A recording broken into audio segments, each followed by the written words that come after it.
There was a great war, and the king had many soldiers, but gave them small pay, so small that they could not live upon it, so 3 of them agreed among themselves to desert. One of them said to the others, "If we are caught, we shall be hanged on the gallows. How shall we manage it?" Another said, "Look at that great cornfield. If we were to hide ourselves there, no one could find us. The troops are not allowed to enter it, and tomorrow they are to march away." They crept into the corn, only the troops did not march away, but remained lying all round about it. They stayed in the corn for 2 days and 2 nights, and were so hungry that they all but died. But if they had come out, their death would have been certain. Then said they, "What is the use of our deserting, if we have to perish miserably here?" But now a fiery dragon came flying through the air, and it came down to them, and asked why they had concealed themselves there. They answered, "We are 3 soldiers who have deserted because the pay was so bad, and now we shall have to die of hunger if we stay here, or to dangle on the gallows if we go out. If you will serve me for 7 years," said the dragon, "I will convey you through the army, so that no one shall seize you." "We have no choice, and are compelled to accept," they replied. Then the dragon caught hold of them with his claws and carried them away through the air over the army and put them down again on the earth far from it. But the dragon was no other than the devil. He gave them a small whip and said, "Whip with it and crack it, and then as much gold will spring up round about as you can wish for.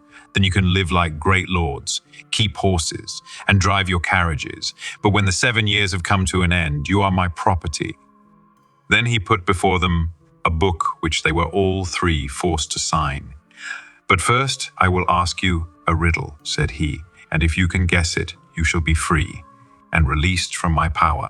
Then the dragon flew away from them, and they went away with their whip, had gold in plenty, ordered themselves rich apparel, and traveled about the world. Wherever they were, they lived in pleasure and magnificence, rode on horseback, drove in carriages, ate and drank, but did nothing wicked. The time slipped quickly by, and when the 7 years were coming to an end, 2 of them were terribly anxious and alarmed, but the third took the affair easily and said, "Brothers, fear nothing, I still have my wits about me. I still have my wits about me. I shall guess the riddle." They went out into the open country and sat down, and the 2 pulled sorrowful faces. Then an aged woman came up to them, who inquired why they were so sad. "Well," said they, "what has that got to do with you? After all, you cannot help us." "Who knows?" said she. "Just confide your trouble to me." So they told her that they had been the devil's servants for nearly 7 years, and that he had provided them with gold as though it were hay, but that they had sold themselves to him, and were forfeited to him,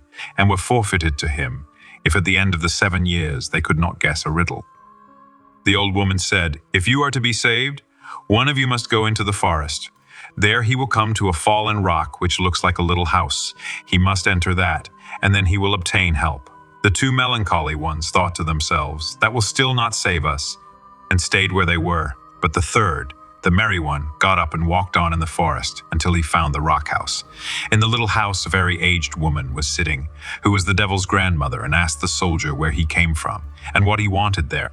He told her everything that had happened, and as he pleased her well, she had pity on him and said she would help him.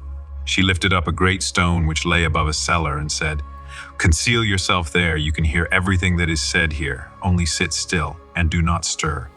When the dragon comes, I will question him about the riddle.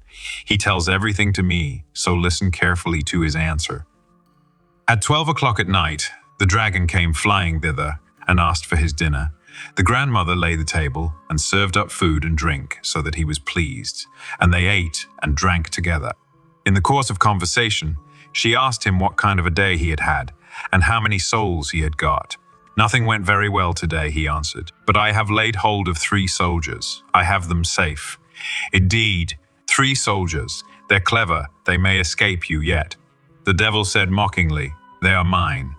I will set them a riddle which they will never be able to guess." "What riddle is that?" she inquired. "I will tell you. In the great North Sea lies a dead dogfish that shall be your roast meat, and the rib of a whale shall be your silver spoon, and a hollow old horse's hoof shall be your wineglass." When the devil had gone to bed, the old grandmother raised up the stone and let out the soldier. "Did you give heed to everything?" "Yes," said he, "I know enough and will save myself." Then he had to go back another way, through the window, secretly, and with all speed to his companions. He told them how the devil had been outwitted by the old grandmother, and how he had learned the answer to the riddle from him. Then they were all delighted, and of good cheer, and took the whip, and whipped so much gold for themselves, that it ran all over the ground. When the 7 years had fully gone by, the devil came with the book, showed the signatures, and said, "I will take you with me to hell. There you shall have a meal. If you can guess what kind of roast meat you will have to eat, you shall be free and released from your bargain, and may keep the free and released from your bargain, and may keep the whip as well." Then the first soldier began and said, "In the great North Sea lies a dead dogfish that no doubt is the roast meat." The devil was angry and began to mutter, and asked the second, "But what will your spoon be?" "The river whale, that is to be our silver spoon." The devil made a wry face, again growled. He said to the third, "And do you also know what your wine glass is to be?"